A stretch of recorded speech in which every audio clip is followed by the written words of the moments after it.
Bem, bom dia, irmãos, especialmente aqueles que eu ainda não vi hoje. A graça e a paz. Estamos de volta aqui com mais uma aula da nossa EBD e hoje uma lição nova que nós tínhamos a aspiração de ter começado na semana passada, mas não deu e nós encerramos a lição número 8, que era sobre oração, e agora começaremos a lição número 9, mas é a nossa aula número, na verdade a aula é 15. Não 14, como está ali, porque esse já é o slide, já estava pronto, né, da semana passada, ok? E nosso tema é igreja, comunhão e adoração. Então, antes de mais nada, vamos orar, pedindo a bênção de Deus sobre o nosso tempo aqui essa manhã, ok? Deus querido, nós te louvamos, te engrandecemos pelo privilégio que temos de estudar a tua palavra, pela liberdade que experimentamos. E pedimos ao Pai que essa noite sejamos grandemente, essa manhã sejamos grandemente abençoados pelo Teu Espírito, nos instruindo, nos edificando pelo ensino da Tua palavra. Abençoa, Deus, cada irmão de nossa igreja em suas necessidades, em suas lutas, e obrigado pelas muitas bênçãos que o Senhor tem colocado sobre nossas vidas, que em muito surpassam aquilo que nós porventura estejamos vivendo. Obrigado, Deus, pela possibilidade de estar reunidos novamente, que nós possamos, ó Pai, não apenas nós, mas todo o Teu povo, valorizar esse privilégio que temos. Em nome de Jesus nós oramos. Amém. Bem, muito bem, queridos. Como eu falei, esse é o nosso tema e nós vamos começar lendo um texto base para a nossa meditação. Na verdade, mais de um texto, mais de um versículo, melhor dizendo, em um só trecho, em Hebreus capítulo 10. Atenção. Versículos 24 e 25. Texto bastante conhecido. Vamos lá, meus irmãos, vamos ler a uma só voz, bem forte. E consideremos uns aos outros para nos incentivarmos ao amor e às boas obras. Não deixemos de reunir-nos como igreja, segundo o costume de alguns, mas procuremos encorajar-nos uns aos outros, ainda mais quando vocês veem que se aproxima o dia. Então, esse é um texto muito conhecido.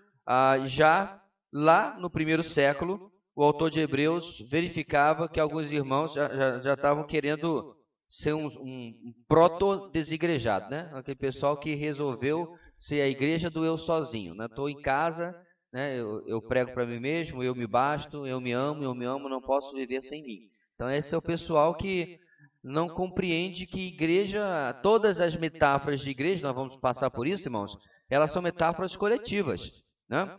Então você tem o corpo, você tem o edifício, você tem a lavoura, e você não tem uma lavoura. Olha aqui minha lavoura de tomate. Cadê? Não é esse pezinho só aqui. Não, você tem uma lavoura. Você tem um edifício que é composto de pedras, como é a ilustração de Paulo. E assim por diante. Muito bem. No próximo slide, nós temos aquele parágrafo inicial, bem conhecido, escrito pelo autor do nosso estudo, que é o conhecido pastor John MacArthur. Lá diz o seguinte: os últimos anos têm sido marcados por muitos diálogos considerando esse assunto em particular. Há hoje, na moldura da cristandade, uma rebeldia contra o denominacionalismo e contra a igreja organizada, e uma ênfase no corpo de Cristo no aspecto não estrutural. Mas sinto que isto está indo longe demais, pois no Novo Testamento vamos encontrar certas estruturas organizacionais. Há, obviamente, anciãos e presbíteros e bispos. Naturalmente, todos exercem a mesma função, são pastores. Não se trata de hierarquia. Havia também diáconos que ministravam. Havia também anciãos ordenados em cada cidade e havia os que supervisionavam o rebanho. Então eu quero dar uma palavra inicial aqui, meus irmãos, diante desse parágrafo, que apesar da enorme utilidade, denominações não possuem fundamentação bíblica, certo? Então, pastor, se não tem fundamentação bíblica, por que a gente usa? Então vamos lá.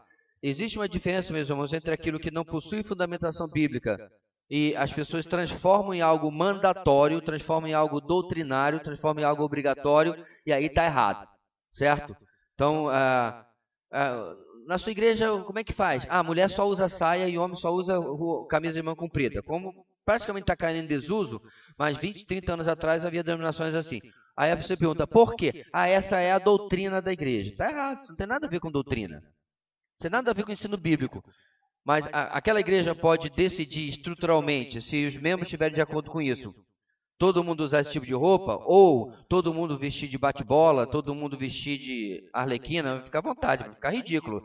Mas isso é uma coisa que, se a estrutura da igreja decidir que vai se vestir assim, beleza. Agora, dizer que é doutrina, aí não.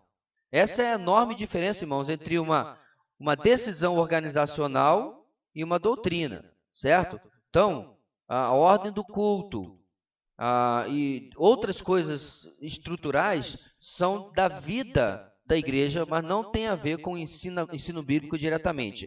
E podem ser praticadas desde que não estejam contrárias a algum princípio bíblico, certo? Voltando para a questão de denominação, meus irmãos, realmente, se você for no Novo Testamento, você, claro, está no começo do cristianismo, tem muita coisa ainda que o pessoal está tateando no escuro, eu concordo plenamente. Mas você tinha as igrejas, cada uma independente, com uma cooperação umas com as outras. Você vê uma certa proeminência de Jerusalém, mas por quê? Porque lá estavam os apóstolos.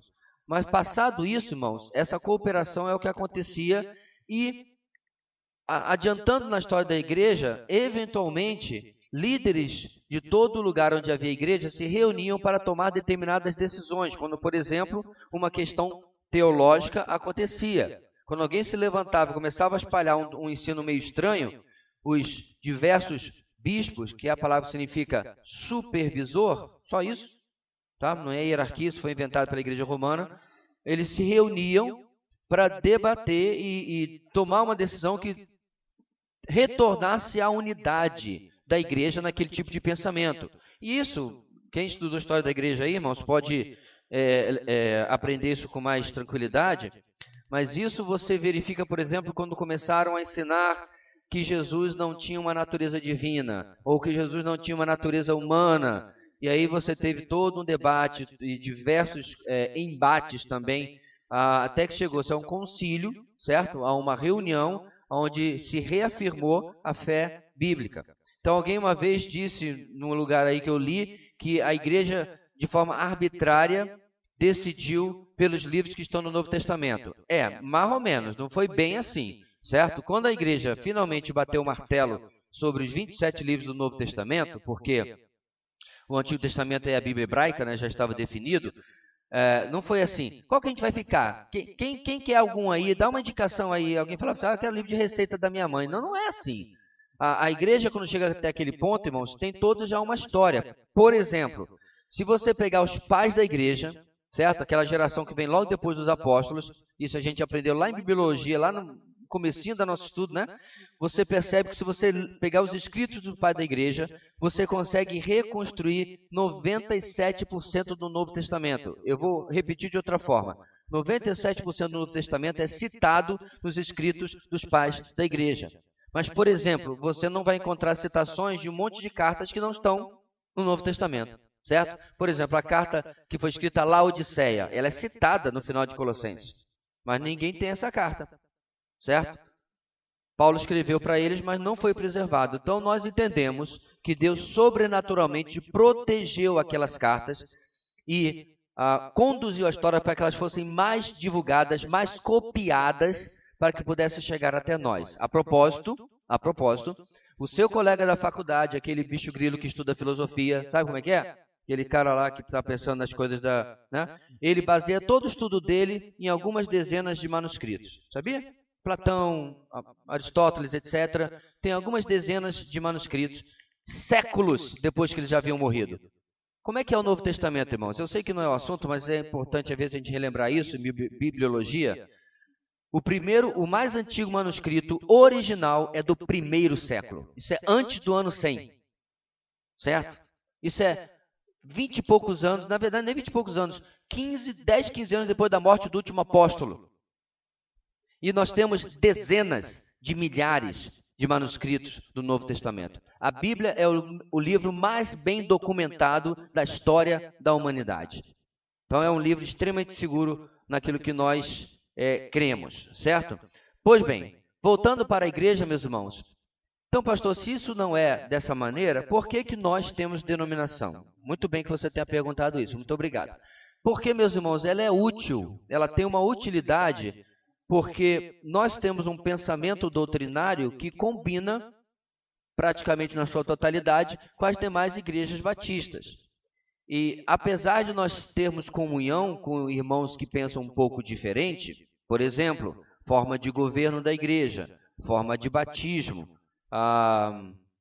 outros detalhezinhos pequenos, apesar dessas divergências, o centro da fé, como acontece a salvação, o que é o pecado e suas consequências, o mais importante da fé, nós pensamos igual. É isso que é importante, ok?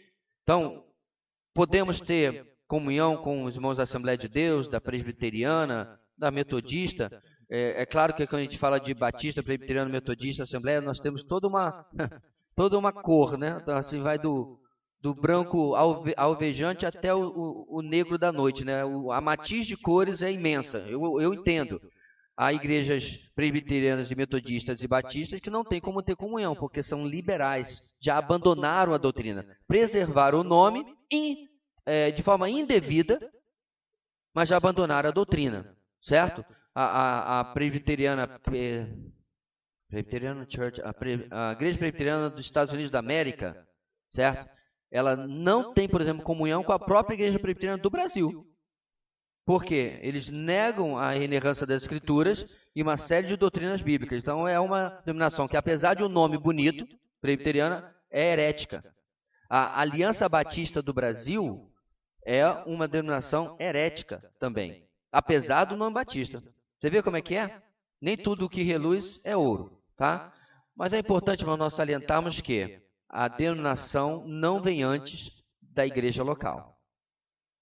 Nós até, às vezes, cedemos a questão de calendário e tudo mais, mas se, por exemplo, a igreja, nossa denominação, Convenção Batista do Brasil, Convenção Batista Brasileira, desculpe, ela mesma adotar, não é algumas igrejas terem práticas erradas, não. Ela, como denominação, adotar uma doutrina herética, nós, como igreja, temos que decidir se permanecemos ou não. A resposta é um tanto óbvia, né? Mas os irmãos entendem? A igreja não muda por causa da denominação. Porque ela tomou uma decisão fora da palavra, a gente vai atrás. Não é assim que funciona. Só um esclarecimento, porque denominação não é o nosso ponto aqui, mas cai dentro de eclesiologia, de doutrina da igreja. Bem, no primeiro slide, irmãos, nós vamos falar sobre a Igreja Universal. Não tem absolutamente nada a ver com essa instituiçãozinha que tem aqui perto na outra quadra, certo? Igreja Universal é o somatório de todas as igrejas de todo o mundo, de todas as verdadeiras igrejas de todo o mundo. É o que possibilita viajar para o outro lado do mundo e encontrar um irmão em Cristo e saber que ele é membro da mesma igreja que eu, membro do corpo de Cristo.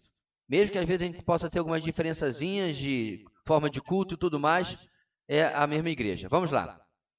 A igreja não é um edifício físico, mas um grupo de crentes. Não é uma denominação, seita ou associação, mas um corpo espiritual. A igreja não é uma organização, mas uma comunhão que inclui os crentes. Eu gosto de dizer que ela não é uma organização, ela é um organismo. São coisas bastante diferentes. Então, meus irmãos, especialmente nessa primeira frase, os irmãos já repararam que 99% das vezes eu evito chamar este lugar de igreja. Então, por exemplo, alguém pergunta assim, pastor, o senhor tem a chave lá da igreja? Eu geralmente respondo, sim, a chave da sede está aqui. Isso é um prédio. Inclusive, antes de nós reunirmos aqui, uma igreja, ficou fechada um tempão, uma igreja metodista alugava isso aqui. Parece que eles estão aqui para o São Vicente agora. E antes dessa igreja, muito tempo atrás, essa aqui foi uma loja de secos e molhados. O pessoal mais antigo sabe que é a loja de secos e molhados? É um armazém, famoso velho armazém, né? Que vende do salame até o arroz a granel. Já foi aqui também, já foi loja de roupa. Porque é só um prédio comercial, mas nada mais, nada menos. Tá mais cuidadinho agora, que a gente vive fazendo manutenção, mas é só isso. E é importante, meus irmãos, porque nós vamos construir o nosso prédio. Deixa eu falar de novo, porque você estava dormindo. Nós vamos construir o nosso prédio. E é só isso que ele é, nosso prédio. Eu me lembro que eu estava uma vez numa igreja muitos anos atrás, irmãos, eu falei, olha, irmãos, na época eu chamava mesmo de igreja, não tinha essa distinção na minha fala, né? Eu falava assim, irmãos, a igreja de vocês é linda, o anticristo vai amar, porque o tema era escatologia que eu ia falar. O anticristo vai amar esse prédio aqui. Aí os irmãos, e aí eu fui me explicar. Um belo dia, meus irmãos, nós não estaremos aqui, e absolutamente você acha que ele vai deixar os prédios religiosos por aí, sem uso. Não só os prédios religiosos, mas outros prédios também, ele vai se aproveitar disso. Então, o fato é, meus irmãos, que às vezes o pessoal, de certa forma, usando aqui um pouquinho de aspas, idolatra prédio de uma forma extremamente errada. Ah, pastor, isso não acontece. Já contei a história para vocês do púlpito.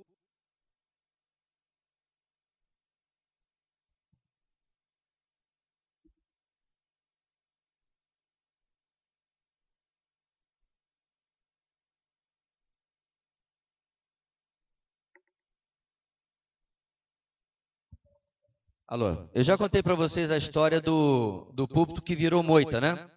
Como é que foi isso?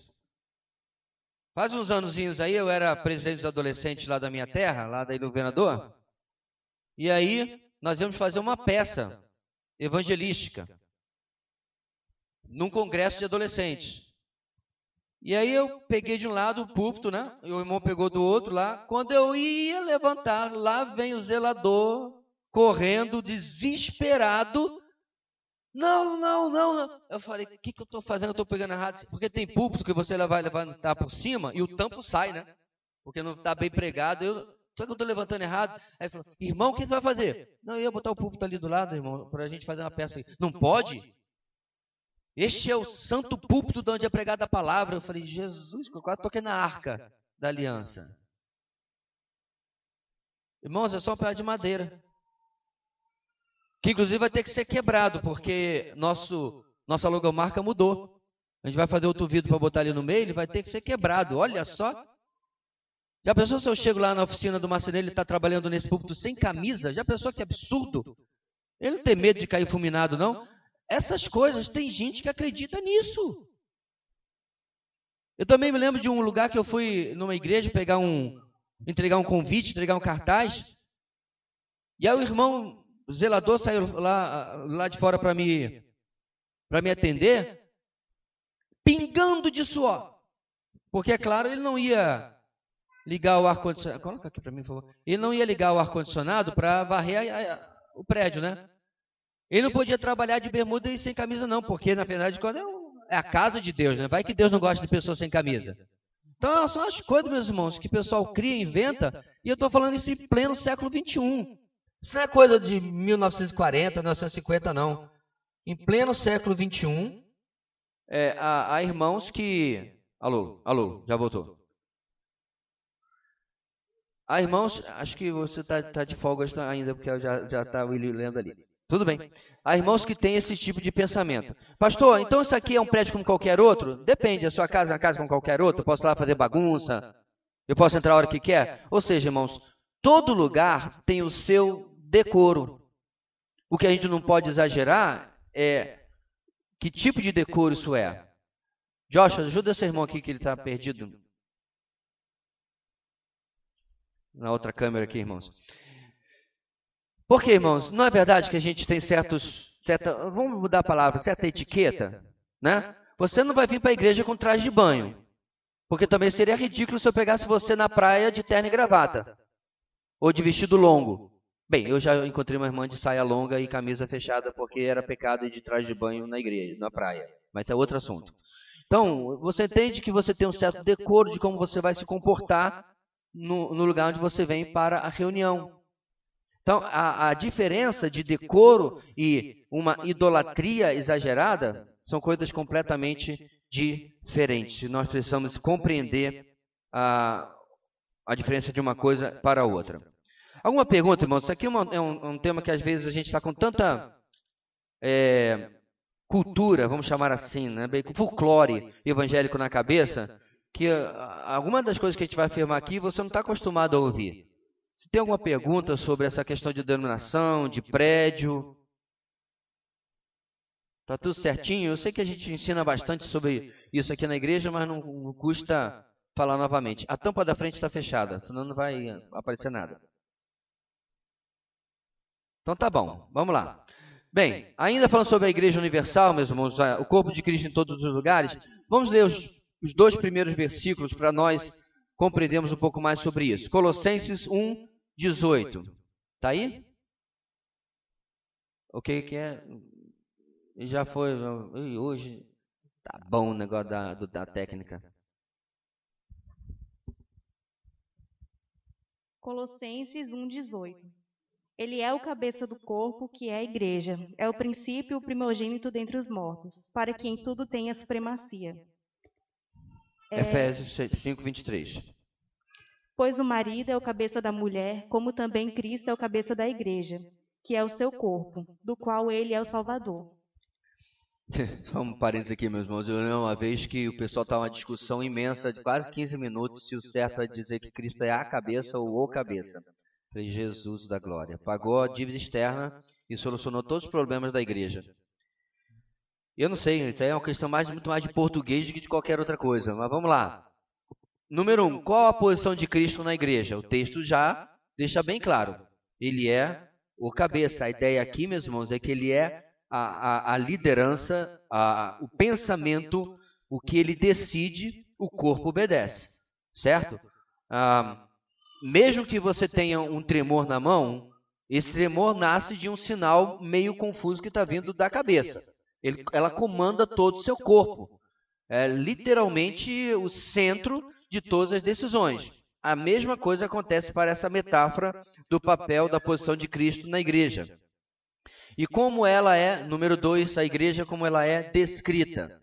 Como os irmãos colocariam aí? Certamente a gente pode falar que ela é basicamente o corpo de Cristo. Mas o que mais que ela é? Ela é aquilo que vai cumprir, fazer o que o cabeça decide. Certo? Então se você, no futuro, pudesse cortar a cabeça de alguém, ele continuar vivo dentro de um jarro em cima de uma prateleira, né? Na ficção científica aí, não vai poder realizar nada, porque não tem mãos, não tem pés, não pode fazer. Então, não é que a pessoa de Cristo está limitada, mas ele decidiu que ele realizaria a sua obra após a sua morte e ressurreição, né? Após voltar à presença do Pai, através de mim e de você. Isso é algo incrível, porque um ser completamente ilimitado, totalmente poderoso, decidiu que as ações dele seriam realizadas através de nós. Aliás, meus irmãos, essa ideia da mediação é algo extremamente presente na palavra de Deus. Ele poderia ter libertado o povo do Egito sozinho? Poderia. Na verdade, quem libertou é Deus. Mas o que ele faz? Ele decide fazer isso através da mediação de Moisés. Então, o que eu quero dizer aqui, meus irmãos, é que o mediador, ele poderia ser outro. Deus podia usar o Moisés, podia usar um outro homem, podia usar quem fosse, certo? O insubstituível é sempre o nosso Deus. Mas ele decide usar ou fazer a sua obra através de homens finitos. Através de pessoas que vão executar a sua obra, o seu trabalho aqui na terra. Deixa eu dar um exemplo aqui interessante, irmãos. Eu já narrei como vários irmãos do Oriente Médio têm tido sonhos, lugares extremamente fechados para o evangelho. Se você for pego pregando o evangelho, muito provavelmente você vai ser preso. E pessoas muçulmanas estão tendo sonhos com Jesus. Agora, olha que interessante, irmãos, nos testemunhos que eu ouvi. Nesses sonhos, eles sabem que é Jesus, pela forma como o sonho acontece, mas eles são direcionados a conversar com o cristão. Por que Jesus, e eu estou supondo realmente, irmãos, que os sonhos são legítimos, aqui nesse caso, por que Jesus faria isso?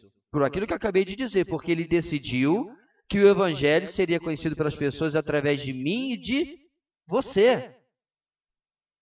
Porque eu concordo, irmãos, esse método não é muito eficiente. Porque boa parte dos cristãos são desobedientes a esse método. Não seria mais fácil, irmãos, ele escrever nas nuvens o evangelho e todo mundo ler lá? Alguém tem dúvida que Deus poderia fazer isso? Não seria mais fácil ter uma voz vinda do céu uma vez por mês, digamos assim, e que anunciasse o evangelho? Você tem dúvida de que ele teria muito mais eficiência do que usar a mim e você?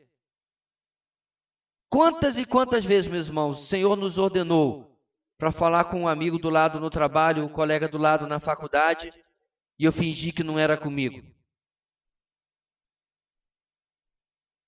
Eu falei, Senhor, eis-me aqui, envia outra pessoa. Senhor, me erra. Agora eu não estou podendo. Estou muito ocupado. Com o quê? Eu estou ocupado com a tua obra. Como é que eu vou fazer a tua obra? Agora, se ele fizesse sozinho, irmãos, provavelmente a tarefa já estava terminada. Mas ele decidiu, ser parte da decisão de Deus, que a obra dele vai ser feita de maneira mediada através de homens. E uma das razões também pela encarnação de Cristo, ok? E isso é através da igreja. Que preço Cristo pagou pela igreja? Atos 20, 28.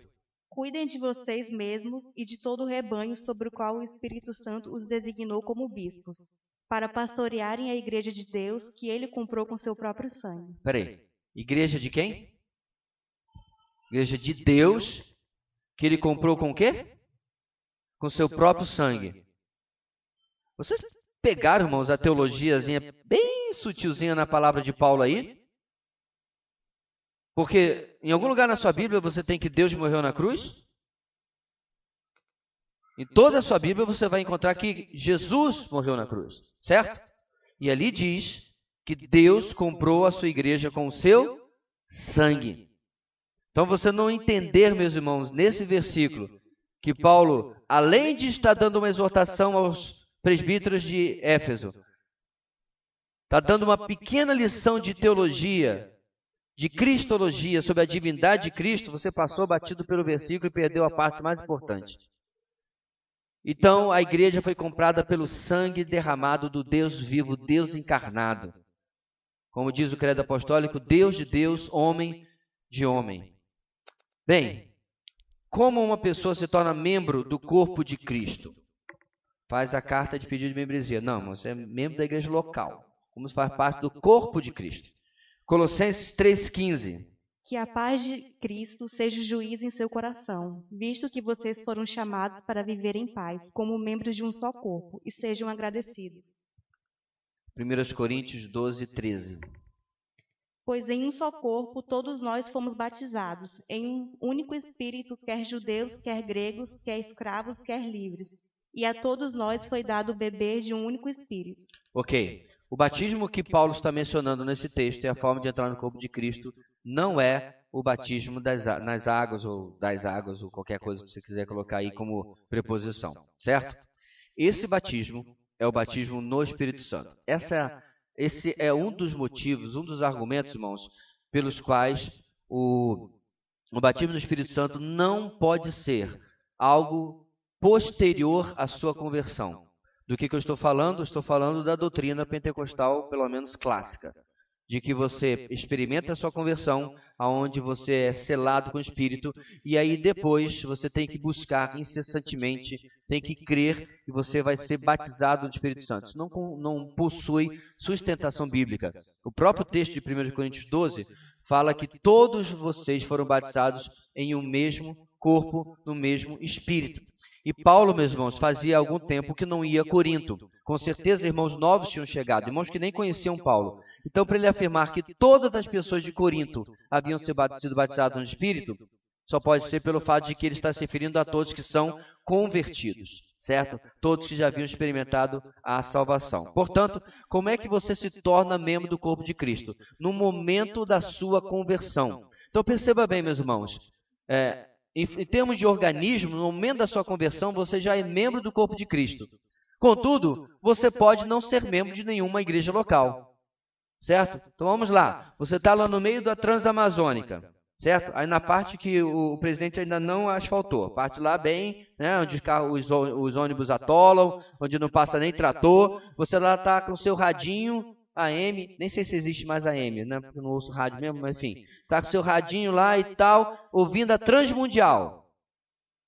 Aí o pastor está pregando o evangelho lá e você está lá sozinho com o seu lampião, nem energia elétrica tem. Seu rádio é a pilha, ou aquele que tem que fazer a manivela para pegar a bateria. Você ouve o evangelho e se converte. Você é membro de alguma igreja local? Não. Mas você já é membro do corpo de Cristo. Entendeu? Não é interessante isso, irmãos? Agora, é importante ser membro de uma igreja local? Sem dúvida nenhuma. É só para nós deixarmos claro, meus irmãos, que você pode não ser membro de uma igreja local e ser salvo. Agora, meu entendimento é que todos aqueles que são salvos têm o desejo de participar, de estar em comunhão com outros irmãos, e aí vai ser em uma igreja local. O grande problema, deixa eu abrir um parênteses aqui, meus irmãos, porque eu brinquei no começo sobre a questão de desigrejado. O grande problema dessa onda que surgiu agora é que eles acham que todo mundo que está dentro de uma denominação é igreja falsa, todo mundo está dentro de uma denominação é a igreja que não prega o evangelho, o que nós sabemos que não é verdade. Tem muita gente que não está em uma denominação e a igreja é fajuta também. Então, eu pouco me importo se a pessoa pertence a uma denominação ou não. O que eu pergunto a ela é o seguinte: você possui um grupo de irmãos com os quais você se reúne periodicamente para adorar a Deus e aprender da palavra e servir ao Senhor? Sim ou não? Sim. Então tá beleza. Mas se responder, não, não é necessário. Eu cultuo em casa. Sou sozinho. Você não encontra sustentação bíblica para isso. Em nenhum lugar. Isso é a modinha de 10, 20 anos aí, sei lá. Você não encontra nenhum movimento na história da igreja, meus irmãos, que acontecesse a parte da comunhão dos irmãos. Você vai encontrar muito movimento que saíram de outras igrejas, isso é verdade. Nós mesmos não existimos para sempre. Os batistas têm 400 e poucos anos. O movimento batista começa pelo movimento dos separatistas da igreja anglicana na Inglaterra, que não se conformam com o fato de que a igreja anglicana ela se afasta da igreja romana, da igreja católica, mas ainda preserva determinadas práticas que estão fora da palavra de Deus. E alguns grupos, algumas pessoas começaram a se reunir fora da igreja, mas começaram a se reunir. Eventualmente, irmãos, esse grupo começou a se identificar uns com os outros, e aí começa a primeira igreja batista em Londres, certo? Inclusive com algumas ainda identidades e doutrinas que hoje não temos mais, porque eles compreenderam depois, por exemplo, não sei se você sabe disso, pode ser até uma surpresa, mas o comecinho, a gênese dos batistas começa batizando por imersão, ou por aspersão. Por quê? Havia ainda copiado a prática da igreja anglicana, que havia copiado a prática da igreja católica, certo? Não batizava mais crianças, mas batizava por aspersão. Passado alguns anos, lendo a palavra de Deus, compreenderam que se o significado da palavra baptizo é imersão, ou eu imerjo, porque é isso que você está falando, o pastor, quando está te batizando. Eu te batizo em nome do Pai, do Filho e do Espírito Santo, significa literalmente, eu lhe imerso em nome do Pai, do Filho e do Espírito Santo. Quando alguém pergunta assim, quando é que vai ser o seu batismo? Incrível que ainda tem crente que ainda fala batizado, né? A alma católica é desgraça para tirar esse ranço. Mas quando é o seu batismo? Literalmente ele está falando o quê? Quando é a sua imersão. Esse é o significado da palavra. Igrejas batizaram por aspersão ao longo da história? Sim. Como exceção, não como regra. Esse é o problema. Tá? Esse é outro assunto. Assim, meus irmãos, o batismo no Espírito Santo, para voltar aqui ao ponto, acontece no momento da sua conversão, onde você já é ali incluído no corpo de Cristo, ok? Isso é um ponto muito importante, irmãos, porque você certamente que veio de uma igreja de linha mais pentecostal ouviu outra coisa. Eu sei que isso é a coisa mais da aula do Espírito Santo, mas toca aqui, né? Uma área toca a outra quando nós falamos sobre igreja, ok? Então, no momento da sua conversão, no nanosegundo da sua conversão, você é batizado no Espírito Santo e batizado no corpo de Cristo. Você é incluído no corpo de Cristo. Independente de qualquer coisa que você ainda não tenha feito, como, por exemplo, ter passado pelo batismo nas águas. Alguma dúvida quanto a isso? Ok? Sei que também não é um assunto. Pastor, então, eu não devo buscar o enchimento do Espírito Santo? Isso é outra história.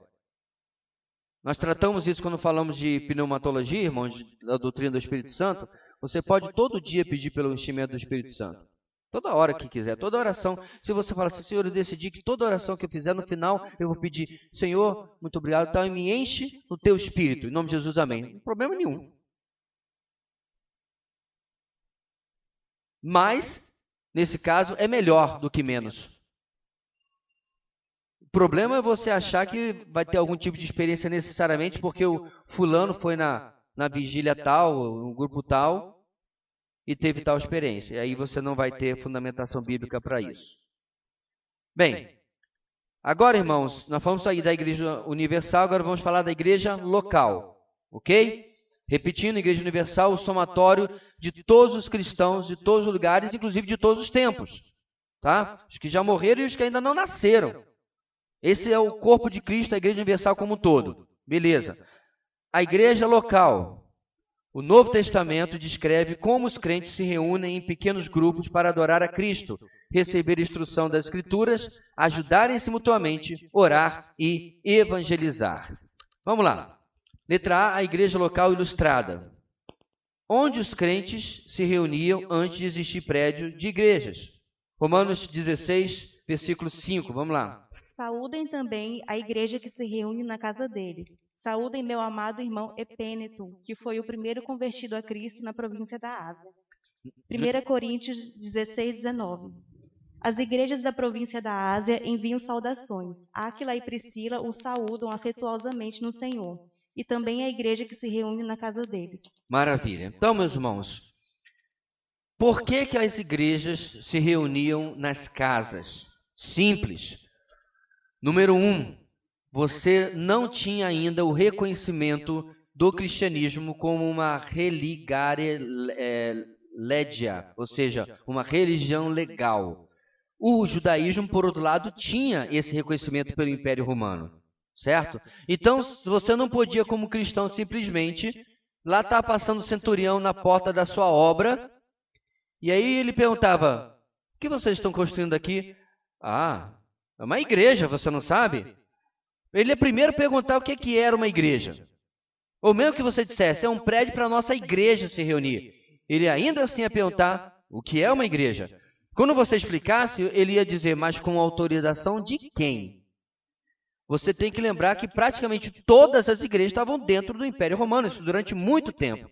Apesar dos apóstolos terem ido para outros lugares e levado o evangelho, disse, por exemplo, que Tomé chegou até a Índia, né? Isso é historicamente registrado. A maior parte das igrejas, 90 e tantos %, estava dentro do Império Romano e tinha que estar debaixo de leis romanas. Não podia simplesmente fazer e sair construindo. Um outro motivo, meus irmãos, mais sério, era a perseguição. Quando a perseguição começa primeiro por parte dos judeus e depois por parte dos romanos, a reunião nas casas era a proteção e a segurança que a igreja tinha para que não acabasse todo mundo preso. E daí vem, inclusive, a história, meus irmãos, que tem certa fundamentação histórica, alguns acham que não, do peixe. Lembra? Em que eles marcavam as casas onde as igrejas se reuniam com a figura, né, de um esboço de peixe, porque pegavam a palavra peixe em grego, ictus, e criavam como não é sigla não que fala, nem monograma, tem um... É acróstico, beleza. O acróstico que é o quê? Vamos lá. Jesus Christus Theos Huios Soter. Jesus Cristo, Filho, Ictus. Não. Jesus Cristo, Deus, Filho, Salvador. Jesus Christus Theos Huios Soter. Cada letra em grego, você podia colocar uma dessas palavras. Jesus Cristo, Deus, Filho, Salvador. E também tem o fato de que 4 dos apóstolos eram pescadores, né? Também tem essa influência aí. Então, meus irmãos, aí nós temos uma situação cultural, ok? E aí chega o 4º século e a conversão de Constantino, né? Você pode botar muitas aspas aí. E nós temos uma bênção que não é muito bênção. O cristianismo é declarada religião legal, autorizada. E pior ainda, religião oficial do império. Isso, meus irmãos, foi a pior coisa que poderia ter acontecido para o cristianismo. Muitos dos prédios pagãos foram readaptados para se transformar em prédios cristãos ou como se chama culturalmente, de igreja. Aí já pensou? A confusão que isso causava na cabeça das pessoas? O cristianismo, irmãos, que era tão diferenciado antes, que era tão único, acabou se transformando em mais uma religião, no leque de opções que a população tinha. A diferença agora é que não havia mais perseguição e o próprio imperador supostamente era cristão. Então, agora vamos ver uma coisa, meus irmãos.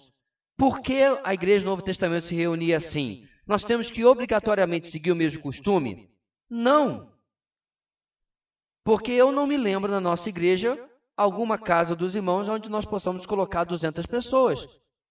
Tem alguém que tem um pátio, uma varanda para 200 pessoas? Só que as pessoas, meus irmãos, forçam tanto o texto bíblico.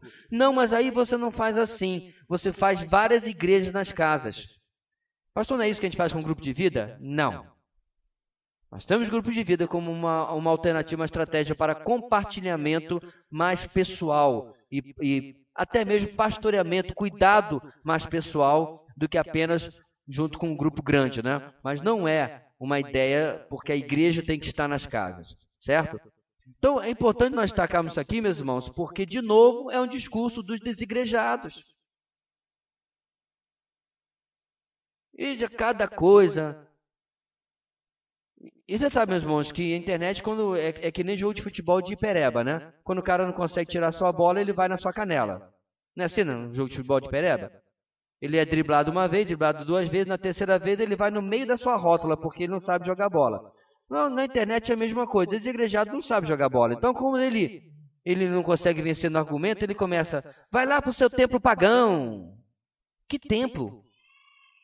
Até parece que ele tem uma estátua de Dionísio aqui e Diana e sei lá mais quem, Apolo em algum lugar. De que templo pagão ele está falando? Por isso, meus irmãos, que eu insisto em que a gente não chame este prédio de templo, porque não é. Não existe fundamentação bíblica de que a igreja jamais se reuniu em algum templo.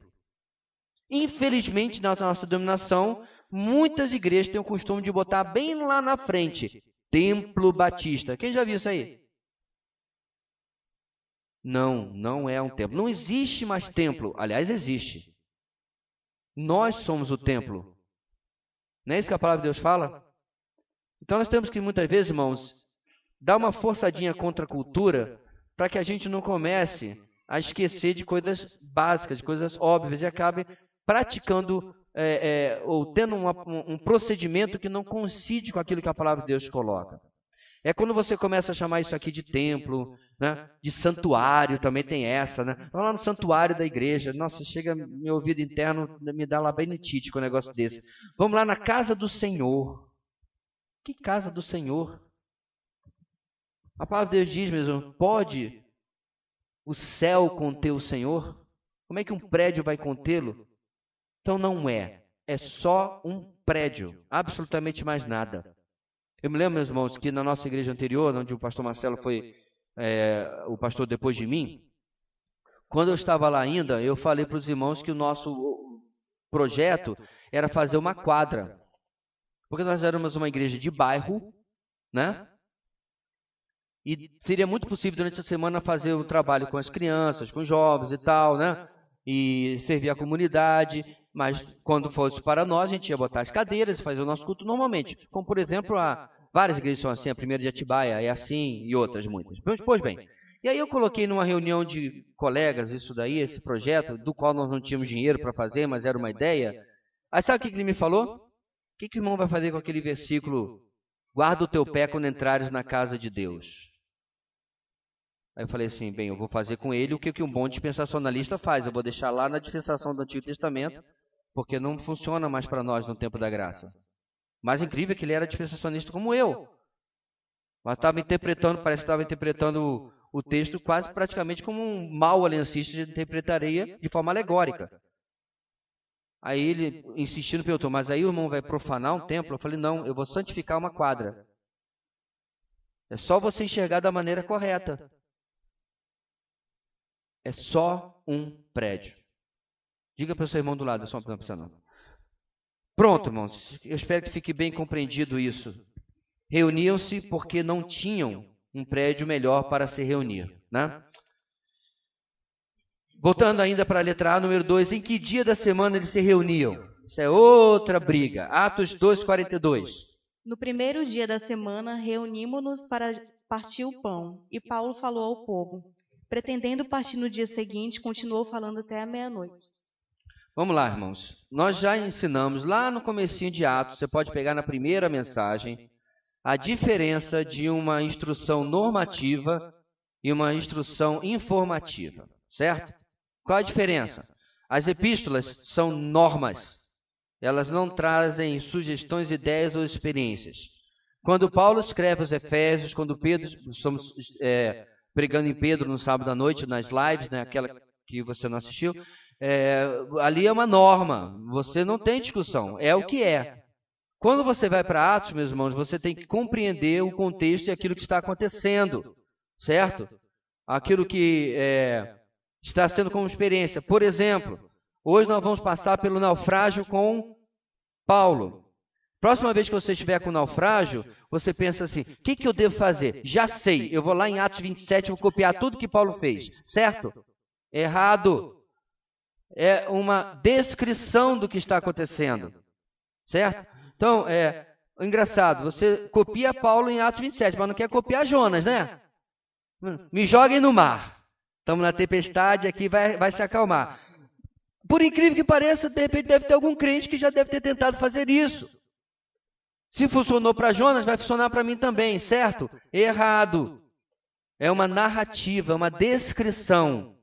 Narrativas e descrições, meus irmãos, possuem princípios bíblicos embutidos neles também. Mas o ato em si, a experiência, não pode ser copiada. Por que eu estou falando sobre isso, meus irmãos? Vamos lá. Eu não concordo que seja uma doutrina cristã a obrigatoriedade da reunião no domingo. Eu também não acho que o domingo seja um novo dia do Senhor, no sentido não de o significado da palavra domingo, porque literalmente significa dia do Senhor, certo? Dominos, da onde vem a palavra domingo, significa Senhor. Bem, então eu não entendo dessa maneira. Por quê, irmãos? Não há instrução normativa no resto da palavra de Deus, especialmente nas epístolas paulinas, joaninas ou petrinas, nem tiaguinas. Não tem nada disso. Nem judinas, lá de Judas. Nenhuma epístola normatiza isso. Contudo, veja bem aqui, meus irmãos, porque nós vivemos em um país ocidental supostamente cristianizado, tá? E, obviamente, foi cristianizado pela influência principalmente da Igreja Católica, tá? O domingo passou a ser um dia do descanso e o dia de ir para a igreja. Então, se você for, por exemplo, como nós estávamos em Israel, beleza, certo? Domingo é um dia como qualquer outro. Comércio aberto, todo mundo trabalhando, então tranquilo. Olha que curioso, mas no dia anterior, quase que a gente não conseguiu comer. Nós tivemos que ir num bairro árabe para poder encontrar o lugar para comer. Porque o árabe não observa sábado. Mas na parte mais judaica, mas rapaz do céu, nem um carrinho de cachorro-quente. Nada. Mesmo para quem não é judeu, mas não é religioso. Mas por respeito à tradição deles e tudo mais, 18 horas de sexta-feira até 18 horas de sábado, não tem nada que você possa praticamente fazer. Certo? Aí o que você vai encontrar? As igrejas lá se reúnem no sábado. Pelo menos a maioria daquelas que eu vi. Porque é quando as pessoas estão livres para poder ir para o culto. Então, eu repito, meus irmãos, há necessidade de nós diferenciarmos princípio de regra. Qual é o princípio que eu encontro? Desculpe. Com a própria saliva. Qual é o princípio que eu encontro a respeito, por exemplo, do mandamento do sábado? Que você precisa ter um dia na sua semana, um tempo na sua semana para servir a Deus. Como cristão, você não pode trabalhar de segunda a segunda, ou de terça a terça, ou de domingo a domingo, ou em outras palavras, você não pode trabalhar todos os dias da semana. Você precisa separar um tempo para servir a Deus. E servir a Deus não é só estar no culto. É o tempo que você pode investir no seu alvo evangelístico ou num discipulado. Você está cumprindo as coisas que a palavra de Deus diz que você tem que cumprir como servo de Deus. Essa é a diferença. Coincidentemente para nós, irmãos, porque estamos em um país ocidental, isso acontece no domingo. Pastor, e o texto que você está dizendo aí? Pois bem, como Jesus ressuscitou no domingo, irmãos, a igreja primitiva decidiu se reunir no dia que o Senhor ressuscitou. Podemos copiar a mesma coisa? Podemos. Mas vamos supor, meus irmãos, que em 2030, por algum motivo louco, o Congresso decide que agora o domingo não vai ser mais o dia do descanso semanal, vai ser a segunda. Eu não tenho problema nenhum de passar o culto para a segunda. Nenhum. Domingo virou dia útil e segunda virou o dia do descanso semanal, do trabalho e tudo mais, onde só trabalha casos especiais, né? Plantonistas, etc. Entendeu? O comércio fechou, em grande parte. Não tem problema nenhum transferir o culto para a segunda. Então essa diferença, irmãos, é importante a gente colocar na nossa cabeça, tá? Tem gente que, por exemplo, não tá viajando de férias, né? Aí de repente até foi ao culto domingo numa igreja lá perto onde está hospedado para conhecer os irmãos. Aí à tarde a gente vai para a praia ou não vai? Pode ir à praia no domingo? E agora? Então esse tipo de neuro, meus irmãos, é um uso e costume que enfia na cabeça da criatura e ela não consegue tirar mais de lá. Ela é escrava de algo que não possui sustentação bíblica. Não vamos à praia, não vamos. Aí fica em casa assistindo um Faustão. Mudou o quê? Na verdade, pegou um ótimo lazer para uma porcaria. Piorou a escolha. Era melhor ter ido à praia. Né? Vamos passear? Não pode passear hoje. Suspende as férias. Amanhã a gente retoma as férias, porque hoje é o domingo. Por outro lado, meus irmãos, é minha opinião pessoal, que também tem crente que quando sai de férias, a vida espiritual sai de férias também, né?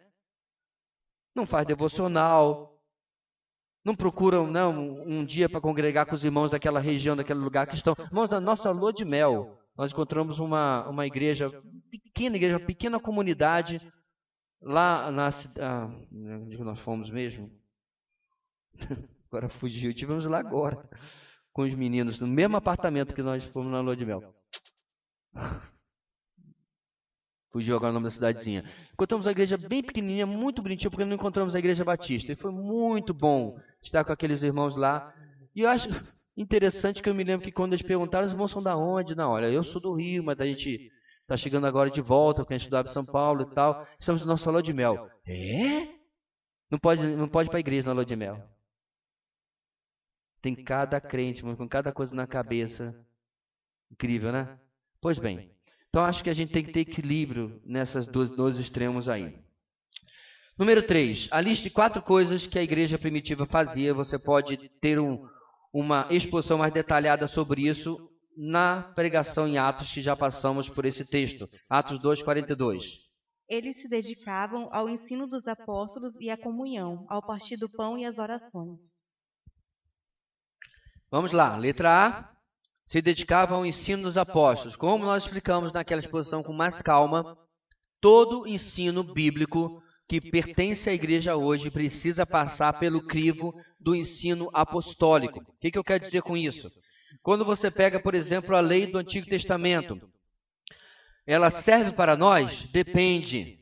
A lei cerimonial não possui nenhum efeito para nós na nova aliança. Você não precisa matar animais, você não precisa se lavar antes de orar, por exemplo. Então, quando eu fui no Muro das Lamentações, irmãos, por respeito à cultura, certo? Eu cobri a minha cabeça com um quipá, eu lavei minhas mãos com a vasilha. Não é direto, não pode ser direto na torneira. Você enche a vasilha e com a vasilha você joga sobre as mãos, certo? Ah, pastor, o senhor se sentiu mais espiritual? Ah, muito, quase no terceiro céu. Tem nada a ver. É um respeito à cultura local, certo? Que não ia me tirar nada obedecer. E eu queria ter aquele momento de oração ali. Então, meus irmãos, não serve para nós. Não vamos ter uma pia ali, né? Só álcool gel por enquanto, né? Mas pia não vai ter para você se lavar. Vamos ter antes de você poder entrar para o culto. Porque aquelas leis cerimoniais não servem mais para nós, certo? Não se preocupe, eu não vou ficar aspergindo sangue em cima de vocês para purificar. passou. Eram sombras, mas acabou. Contudo, dentro da lei, meus irmãos, você encontra princípios morais. Então, o grande desafio é examinar o texto do Antigo Testamento, Levítico, por exemplo, e descobrir aquilo que você pode aplicar hoje, contudo, sempre de acordo com o ensino apostólico. A igreja que está se referindo aí em Atos capítulo 2, meus irmãos, ela era 99,9% composta de judeus. Então você imagina o quanto de reprogramação esses irmãos precisavam ter. Estavam lá, né? Iníciozinho da igreja. E aí, irmão Pedro, que horas que vai chegar o cordeiro para a gente sangrar e fazer o sacrifício? Vamos fazer aqui mesmo e tal? A gente tem que ir fazer no templo? Não tem? Como é que funciona? Aí Pedro, peraí, deixa eu explicar. Aí entra o ensino apostólico. E aí ele tinha que ensinar todos aqueles irmãos. Já eram milhares, né? Lá do dia do Pentecostes, lembra? Todos aqueles irmãos. O sentido de a sombra do sacrifício do Antigo Testamento e a realidade agora do sacrifício de Cristo. Esse é o ensino apostólico. Aquilo que para nós, meus irmãos, é banal, já sabemos disso daí, para eles era toda uma reprogramação, para eles compreenderem como as coisas funcionavam. Hoje em dia, não seria tanto assim na conversão de judeu, mas tem muita coisa que eles teriam que rever. O próprio Paulo teve que passar por isso. Então, irmãos, o ensino, a didaquê, a doutrina apostólica é o que principalmente precisa ser ensinado na igreja. Deixa eu aproveitar e fazer uma extensão aqui. É por isso, irmãos, que nós não ficamos ensinando na igreja coisas que estão separadas do ensino doutrinário. Toda a aplicação à nossa vida vem da doutrina, certo? Então, infelizmente, há muitas igrejas que estão abrindo as suas portas para cursos, para uma série de coisas, de ensinos, que não são ensino da doutrina cristã, que não são ensino da palavra de Deus, do que a palavra diz. Coloca lá no começo da reunião um versículozinho para poder, né, dizer que não poder dizer que não colocou, mas na prática vai ensinar coisas que não são aquilo que a palavra de Deus realmente ensina. Às vezes são até coisas boas. Deixa com o SESC para ensinar, deixa com o Senai, deixa para uma escola qualquer, mas não faz parte da vida da igreja, certo? Então, eu não quero ficar dando exemplo em cima de exemplo, irmãos, mas a gente vai continuar fazendo na nossa igreja o que nós temos feito até agora. Ensinar nos limites da palavra de Deus. Aquilo que a palavra de Deus ensina é a base do currículo de uma igreja local. Muito bem. Letra B, se dedicavam à comunhão. Aqui a ideia de que é tanto, meus irmãos, a convivência e os relacionamentos, como também a possibilidade de se referir à ceia, tanto aqui como na letra C, como nós vamos ver, ok? Sobre a comunhão, meus irmãos, eu queria destacar as aplicações pessoais que eu preciso ter sobre eu estou realmente vivendo em comunhão com os irmãos da minha igreja? Então vamos lá. Jesus tinha, meus irmãos, o mesmo relacionamento com todo mundo? Sim ou não? Não. Certo? Pastor, o senhor está falando que Jesus fazia acepção de pessoas? Pois é. Mas a palavra de Deus fala que Deus não faz acepção de pessoas. É só ler o contexto. Deus faz acepção de pessoas. O que o contexto está dizendo, meus irmãos, lá em Atos capítulo 10, é que Pedro, sendo levado pelo Espírito Santo para pregar a Cornélio, que é um gentio, que é um romano, aí diz, agora eu vejo que Deus não faz acepção de pessoas. Para o quê, meus irmãos? Para a salvação. Deus salva o judeu e Deus salva o gentio, graças a Deus.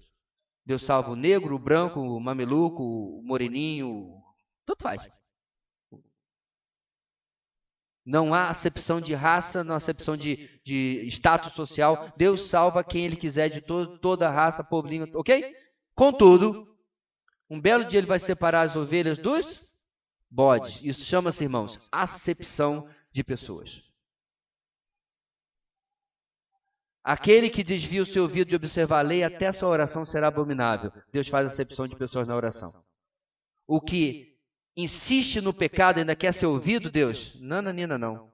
Acerta o teu pecado primeiro, porque os meus ouvidos estão surdos àquele que tem pecado. Acepção de pessoas.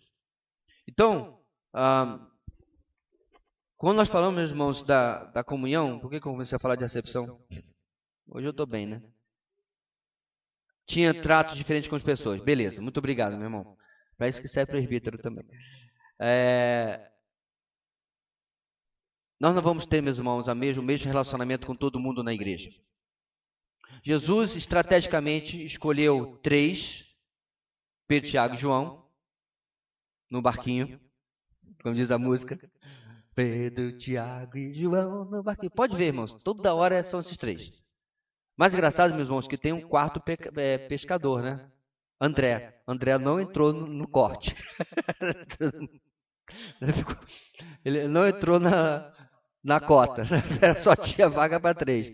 Mais interessante é isso. Entre os 2 irmãos e mais um pescador.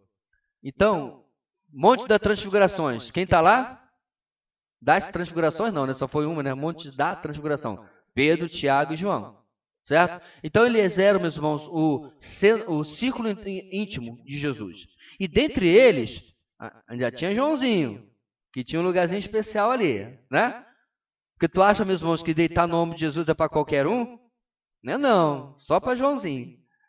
E aí você tinha, meus irmãos, os 12.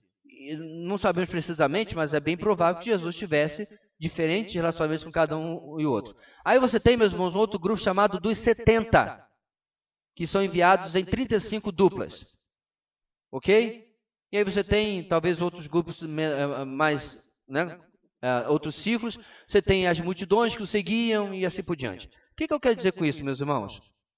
O problema não é você ter diferentes relacionamentos com diferentes pessoas. O problema é você se recusar a ter relacionamento com pessoas dentro da mesma igreja. São coisas completamente diferentes. Especialmente dentro de uma igreja local. E uma coisa que mais me entristece, meus irmãos, e isso às vezes fica muito patente na questão do isolamento que a gente passou aí, não, ainda está passando a quarentena no seu ápice, é que algumas pessoas ficaram pelo caminho. Nem um telefonema, nem um WhatsApp, nem um sinal de fumaça. Eu sempre tenho alertado os irmãos sobre um fato que acontece em toda a igreja. Nós temos pessoas em nossa igreja que não têm família aqui. Uma coisa diferente é você ser um Kaique que vem com clã, né, junto para a igreja, você ser um Fabrício que vem com clã para a igreja, ou a sua família toda está aqui, como é o caso da minha também. Eu participei de uma igreja de São Paulo que de uma só família tinha 25 pessoas. Entre o patriarca, os filhos e os primos, eram um clã. E você, né? Vamos reunir uma igreja, 25 pessoas já estavam ali da mesma família. Mas às vezes tem aquele irmão, e aqui eu estou olhando alguns, que os pais não são da igreja, a esposa não é da igreja, o marido não é da igreja, os filhos não são, está sozinho. Especialmente essas pessoas, irmãos, que essa comunhão aqui tem que ser mais demonstrada. Essa é outra vantagem de grupos pequenos. Desde que a gente não comece a idolatrar como uma única estratégia possível, como algumas pessoas fazem, né? E aí, irmão, está na visão? Já te perguntaram isso? A tua igreja está na visão? Que visão, rapaz? Eu tenho astigmatismo e hipermetropia. Serve ou não? E agora presbiopia também. Quando a médica falou que eu tinha presbiopia, eu falei, não, irmão, eu sou batista. Porque presbiopia significa literalmente visão de ancião. Vai passar por isso, não adianta se você rir. Você não consegue enxergar mais, o músculo não foca mais de perto. Tem para onde correr. E aí você precisa dessa benção aqui. É quase um apêndice, né? Vou colar aqui no meu braço para não perder. E assim, meus irmãos, a comunhão tem que preencher a necessidade dos irmãos, inclusive necessidades materiais. Nossa igreja foi muito privilegiada, irmãos. Tivemos pessoas, mas pouquíssimas pessoas passaram necessidade. Eu tive colegas que quase metade da igreja ficou desempregada. Foi difícil. A igreja fazia almoços, fazia uma série de coisas, porque não tinham recursos para ajudar todo mundo. A coisa ficou muito complicada. Porque, afinal de contas, nem culpo o governo, porque não acho nem que daria para dar isso, mas o que você faz com R$600 de auxílio emergencial? Nada. Especialmente se a família for grande. Então, meus irmãos, comunhão, a palavra é tão bonita, né? Vamos ter uma comunhão, a koinonia e tal. Mas quando começa a comunhão necessitar de pedaços de mim, aí eu não quero. Quando custa o meu tempo, quando custa os meus bens, quando custa alguma coisa de mim, eu não estou muito assim para comunhão. E nós estudamos, meus irmãos, em Pedro, no sábado à noite, aquela live que você perdeu, nós estudamos hospitalidade também. Como algo que é a prática dessa nova vida, dessa nova identidade em Cristo. E hospitalidade não é apenas receber as pessoas na minha casa, mas é abrir a minha vida para as pessoas. É muito mais do que apenas abrir a porta do portão da minha casa. E aí tem a letra C, se dedicava ao partir do pão, que como eu falei tem uma dupla interpretação aqui, que é tanto a ceia quanto a compartilhar das refeições, que era algo muito comum, é algo muito comum na cultura oriental, certo? Do Oriente Médio, e a igreja participava e praticava isso muito mais. E, finalmente, se dedicavam à oração. E aí não precisa nós batermos muito nisso, irmãos, porque nós temos ouvido muito sobre oração.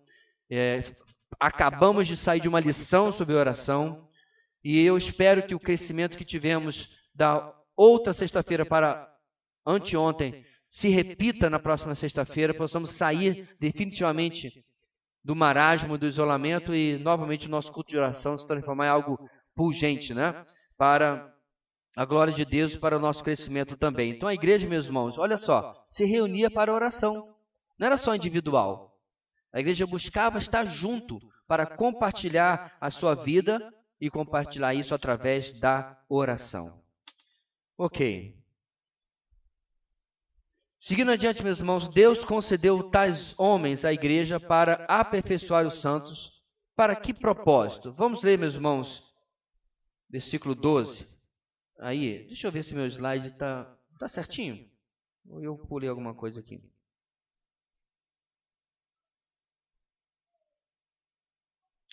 Tá, acho que eu esqueci, foi o título, né? Letra B. Tem um slide da letra B aí ou não? Tem. Por que eu não tenho esse slide?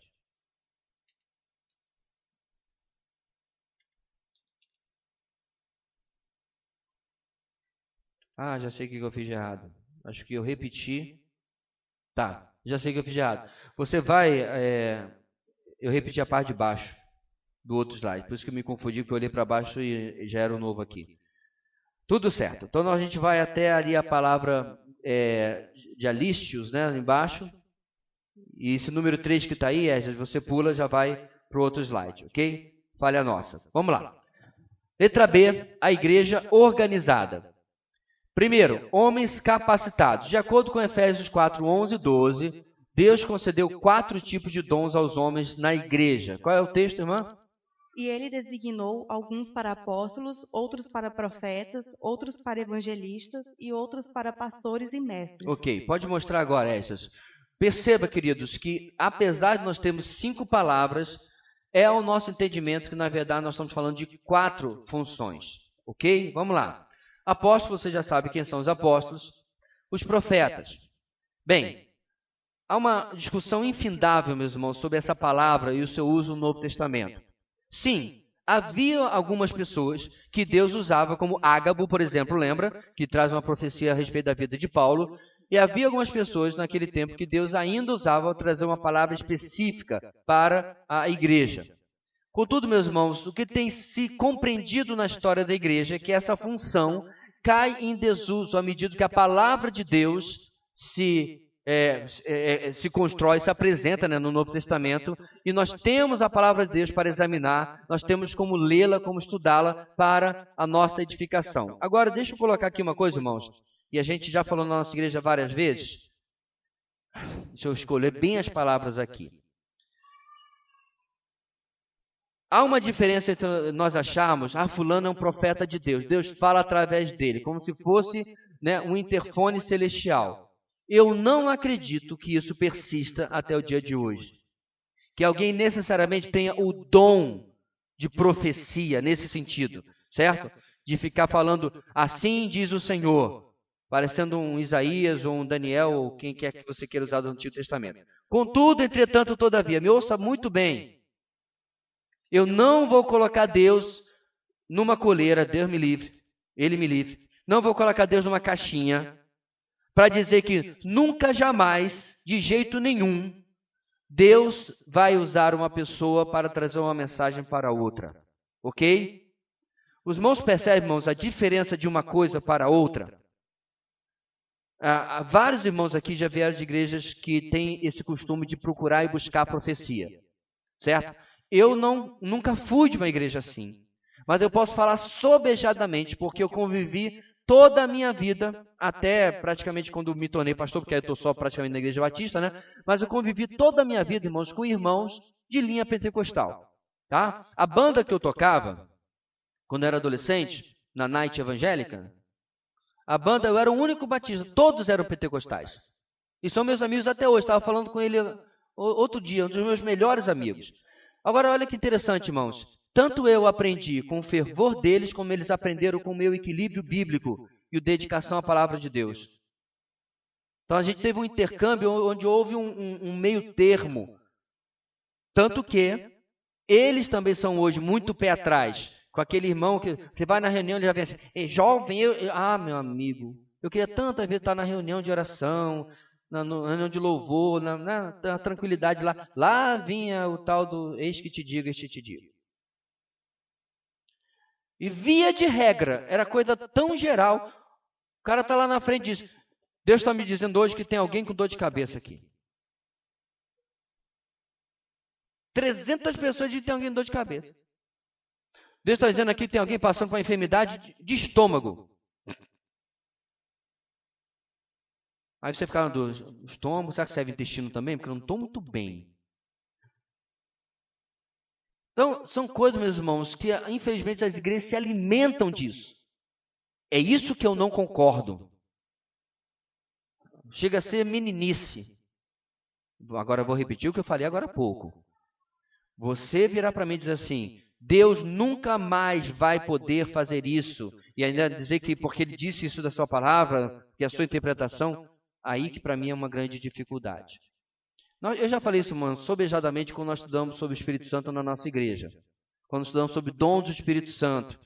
A diferença entre Deus usar alguém num dom específico, numa situação e uma necessidade, do que muitas igrejas dizem hoje que Deus vai usar para toda situação e você pode fazer e acontecer, né? Porque é um poder mutante que você recebeu, você é o ó do Borogodó, só você faz isso e vamos idolatrar esse irmão, porque foi essa experiência que eu vi em muitas dessas igrejas. Onde você vai? Vou na reunião na casa da irmã fulana, porque Deus dá palavra para ela. Mas estudar a Bíblia? Não, para quê? A preguiça de estudar a Bíblia. Mas supostamente Deus dava palavra para aquela irmã. A maior parte, meus irmãos, eram coisas genéricas, 99%. Que era simplesmente chute, por assim dizer, tá? Bem, naquele tempo, meus irmãos, havia irmãos, como Filipe, que viajavam de forma itinerante para evangelizar, certo? Nós poderíamos igualar isso àquilo que nós hoje chamamos modernamente de missionários. São aqueles que estão abrindo novos trabalhos, que estão indo a lugares não alcançados para levar o evangelho. Aí nós chegamos, irmãos, à parte que faz 80% do trabalho da cristandade hoje, que são os pastores, e nós estamos chamando de pastores mestres. Por quê, irmãos? O grego possibilita essa junção. Certo? A forma como o versículo é escrito dá a entender que Paulo está unindo as duas últimas palavras em uma única categoria. E isso está concernente com o ensino do Novo Testamento. Por quê, irmãos? O trabalho primordial do pastorado é ensino. Eu quero ser pastor, mas eu não gosto muito de ensinar, não gosto de ler, não gosto de estudar. Então vai vender banana, porque você não pode ser pastor. O pastor fulano é uma bênção. O que ele faz? Ele tem uma Kombi.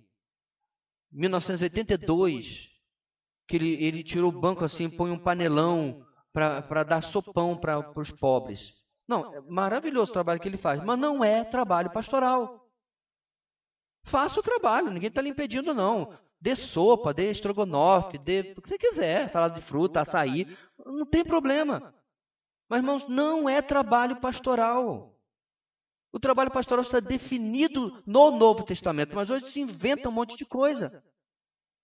Entende? Então, essa é a dificuldade que existe na igreja moderna, de ficar naquilo que a palavra fala. E uma das coisas, meus irmãos, mais importantes, na descrição lá, vou repetir, vou refrasear melhor dizendo, uma das coisas que mais se destacam na descrição do pastorado de Timóteo é apto para ensinar. Aliás, é a única habilidade que é pedida. Todo o resto é caráter. Pode ler. A única habilidade que é pedida é essa. Olha que interessante. Não tem nada sobre administração. Sabe por quê? Se o camarada não é bom de administração, ele delega para o irmão da igreja para administrar. Não tem problema. Até porque naquele tempo a igreja não tinha CNPJ, não tinha papelada, não tinha que cuidar nada disso. Então o pastor pode ter uma junta de administração, não tem problema nenhum. Que seja bom com finanças. Não está lá. Porque ele pode, a igreja pode escolher um tesoureiro, pode escolher uma junta financeira para cuidar dessa parte.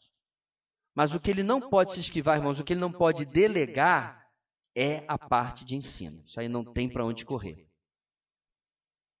Mas me entristece, meus irmãos, que eu vejo muitos colegas hoje que não têm apreço pelo estudo. Ora, se você não tem apreço pelo estudo, a lógica é que você não tem muito apreço pelo ensino. Eu já participei de grupos de pastores que quando você perguntava lá, né? Do nada, está tudo parado, ninguém está falando coisa alguma, você chegava assim, e aí, queridos, o que você está lendo hoje? Eu estou lendo esse livro aqui do Piper, eu estou lendo esse livro aqui de Carson e tal. Muito bom, quero indicar. O que cada irmão está lendo? Nossa, parecia que estava todo mundo offline.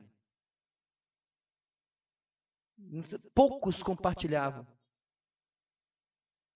Não havia interesse em falar sobre pregação. Eu posso falar isso, meus irmãos, porque hoje eu participo de um grupo que tem muita camaradagem. O Marcelo está lá também, tem zoação, né? Há 2 semanas que estão me zoando, eu não sei exatamente porquê, mas ontem vão parar de zoar, porque a graça acabou, né? Já está tudo voltando ao normal. Entendedores entenderão. Olha o sonho deles, querem ter mais alguma coisa para zoar. Então tem a brincadeira, né? Mas às vezes, irmãos, o pessoal fica o dia inteiro. Irmãos, eu estou pregando aqui nesse texto, eu topei nisso aqui e tal. Não estou conseguindo ter uma boa interpretação a contento. Então, o que vocês acham? Alguém já pregou nesse texto? Está lá. Um áudio, um material. Como deveria ser. Porque o trabalho, meus irmãos, do pastorado é principalmente o trabalho de ensino. Não é apenas pregar de uma maneira que as pessoas gostem. Não tem muita igreja que escolhe pastor assim? Sucessão pastoral. Vamos chamar uma pessoa para pregar aqui. Prega 1, prega 2, prega 3, prega 4. A pessoa, quem vocês gostaram? Ah, gostei do pregou em segundo lugar. Mas o resto da vida dele. O resto do ministério dele. O que ele crê realmente? Todo colega, meu irmão, desse grupo pergunta assim, pastor, porque assim, eu já estou naquela idade que todo mundo acha que eu sei alguma coisa, né? Só por causa da idade. Só por causa da idade, mano. As cães ajudam. Aqui, né? Não tem cães lá em cima nenhuma. Cães é cabelo branco, irmãos, em português antigo, tá? Então, eles vêm perguntar, pastor, me chamaram para a associação pastoral numa igreja lá em Quixeramobim do Norte, no Piauí e tal. E o que você acha que eu devo fazer? Eu falei, em primeiro lugar, escreva a sua declaração de fé. Se já está escrito, mande para eles. Em segundo lugar, escreva sua visão de ministério. E afirme para eles, na visão de ministério, que você vai ensinar aquilo que está na declaração de fé. Para deixar bem claro o que você crê. Porque se eles, meus irmãos, têm uma igreja que de repente tem uma linha arminiana e você é um pastor reformado, você não serve para aquela igreja. Vai dar problema. Seja claro naquilo que você crê. Nós já tivemos experiências em nossa igreja de gente que escondeu o jogo, né? Nossa igreja não, desculpe, nossa cidade.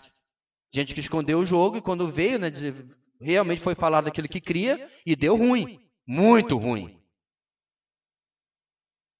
Porque o ensino, meus irmãos, precisa ser, a igreja precisa ter consciência de que o pastor vai ensinar aquilo que tem convicção. Uma vez uma irmã que passou para a nossa igreja rapidamente, perguntou se a aliancista podia congregar aqui. Eu falei, poder pode, só não vai ensinar aliancismo. Meus irmãos, eu sou dispensacionalista há 40 anos. Tá, 38. Dá 2 anos de desconto aí depois da minha conversão.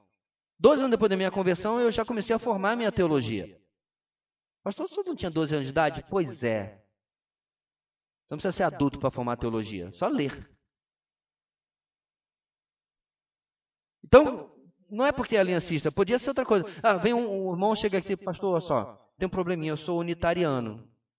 Falei, como é que é? Pois é. Eu posso ensinar isso aqui? Não, irmão, nós somos uma igreja trinitariana. Então, você não vai ensinar isso. Mas você pode congregar aqui? Eu falei, pode, mas você vai ouvir o tempo todo sobre trindade quando o texto favorecer isso daí. Entendeu, irmãos? Não tem sentido, porque o ensino é o principal na vida da igreja.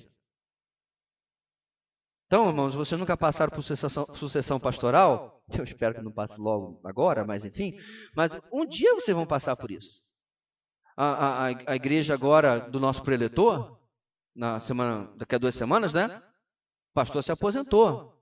70 e blau, ele se jubilou, né? A gente fala, né? Está agora curtindo os netos e tal, dando consultoria à igreja, mas do lado de fora mais. E a igreja tem que escolher dentre os seus vários pastores, isso é o ideal, de dentro da própria igreja, de dentro dos seus pastores, escolher aquele e aqueles que iriam dirigir a igreja, e ele é o pastor presidente da primeira de Atibaia agora. Fantástico! Mas a igreja, irmãos, está preparada para isso. Por quê? Porque o pastor Mendes, quando saiu, ensinou muito bem a sua igreja. Humildemente, eu espero que Deus nos dê a mesma bênção. Dos irmãos terem capacidade de escolher entre um ou outro homem, ou quantas opções forem, aquele que vai dar continuidade, irmãos, a ênfase nisso aqui. Porque não há alternativa. Não, o pastor Javeci era muito sério. Vamos agora para um pastor mais divertido para a próxima vez, né? Próximos 20 e tantos anos aí pela frente. Vamos escolher um showman. A igreja vai para a ruína. Porque eu já tive muita gente, irmão, falando assim, hoje tá ruim aqui o negócio de bateria, ou voltou, né? Eu gosto muito do meu pastor, mas assim, ele não faz muita coisa assim para animar o povo, né? Aí eu falei, vê se o Google Liberar tá disponível. Estava vivo na época. Que muita gente quer, meus irmãos, isso, que o pastor anime a igreja. E não é papel do pastor animar a igreja. Até porque essa animação é artificial, a verdadeira alegria vem do Evangelho e da vida cristã, do Espírito Santo. Essa é a nossa verdadeira alegria. Então essas são, meus irmãos, as funções que nós compreendemos que estão nesse texto de Efésios 4, 11 e 12. Deus concedeu aos homens a igreja para aperfeiçoar os santos. Para que propósito? Vamos pular para o próximo slide, versículo 12. Com o fim de preparar os santos para a obra do ministério, para que o corpo de Cristo seja edificado. Pronto. Então veja bem, meus irmãos, para que Deus coloca esses homens que estão lá no versículo que nós lemos? Qual o objetivo que ele tem? O versículo 12 deixa claro. Preparar os santos para a obra do ministério. Baseado no versículo 12, irmãos, quem faz a obra da igreja? Os líderes ou os liderados? Os liderados. Olha o que Paulo está dizendo. Ele deu uns para apóstolos, profetas, evangelistas, pastores e mestres. A fim de que? Com o objetivo de preparar os santos para a obra do ministério. E aí mais um objetivo, para que o corpo de Cristo seja edificado. Então veja bem, meus irmãos. Infelizmente, muitas igrejas centralizam tantas e tantas coisas no pastor ou pastores, e a maioria das pessoas ficam de braço cruzado. A maioria das pessoas ficam sentados. Nós ajudamos uma igreja um tempo atrás que estava sem pastor. E aí ficaram meses, né, nessa sucessão pastoral. E aí eu soube, entrei em contato com a secretária, falei, irmã está precisando de ajuda com a questão do púlpito? Pastor, sim, porque aqui a gente só tinha o pastor para pregar. Falei, não tem problema, seus problemas acabaram. Aí mandei para ela os telefones, para que ela entrasse em contato e fizesse uma agenda. E aí, quem foi para lá? Tiago foi para lá, Marcelo foi para lá, Gideão foi, quem mais foi? Rendel foi. Teve mais gente, não? Foi mais ou menos girando, os outros não tiveram condição de encaixar e tudo mais. Quando eu mandei os números, a irmã secretária falou assim, pastor, mas esses todos pregam? Falei, pregam, parafusam, arrebitam. Mas tudo isso, pastor? Eu falei, mas eu entendi a surpresa dela, irmãos. Tanto a igreja dela não tinha ninguém para assumir o púlpito na ausência do pastor, mas a maioria das igrejas também não tem mesmo. Mas algumas semanas nós vamos terminar a caminhada em Atos, e como é costumeiro, sempre fazemos assim, entre uma exposição contínua e outra, né, outros irmãos têm pregado aqui na igreja, presbíteros e outros, né? Na verdade, nós podíamos ficar 3 meses aqui na igreja sem eu subir no púlpito. Mas por quê, meus irmãos? Porque é a igreja que faz o ministério. Não pode centralizar apenas em uma pessoa. Não pode ser apenas... Se eu ficasse incapacitado por algum motivo, viagem, doença, ou o que quer que seja, a igreja para? Não. A igreja não pode depender de uma única pessoa. Mas eu quero estender um pouquinho mais, irmãos. A igreja não pode também depender de um grupinho de pessoas. Deixa eu colocar de uma outra maneira aqui, meu irmão. Você precisa sempre estar envolvido em 2 pernas do ministério cristão. Ou não, você está alcançando vidas e você está edificando vidas. Evangelismo e edificação. O evangelismo é fora. A edificação é dentro. Pastor, mas como é que eu faço isso? Você pode discipular uma pessoa. Você pode ajudar no ministério infantil e ensinar crianças. Você pode ajudar no ensino de juniores, que até antes do tempo de pararmos estava apenas com o Azaf e o Arthur, não é isso? Pois bem, você pode ajudar no ministério com jovens. Você pode ajudar o seu líder de grupo de vida, porque porventura ele um dia pode não estar lá, e você vai ser o auxiliar, você vai ajudar ali também. Só estou dando algumas ideias, meus irmãos, entre muitas outras que nós podíamos ter para como servir no corpo de Cristo. O que não dá, vou repetir, é uma postura de estou aqui para ser servido, para ser edificado e não vou fazer nada. O texto já disse que cabe a você o exercício da obra, ou a fazer a obra do ministério. Ok? Muito bem. O que vem após, meus irmãos, eu quero gastar um bom tempo, então nós vamos parar aí nesse ponto, antes do ponto 2, na página 91. Ok? Então nós vamos continuar na semana que vem, certo? Lição número 9, página 91, vamos começar a falar sobre a liderança da igreja de maneira mais detalhada. Alguma pergunta, irmão, sobre aquilo que nós vimos hoje? Uma dúvida? Não? Ok.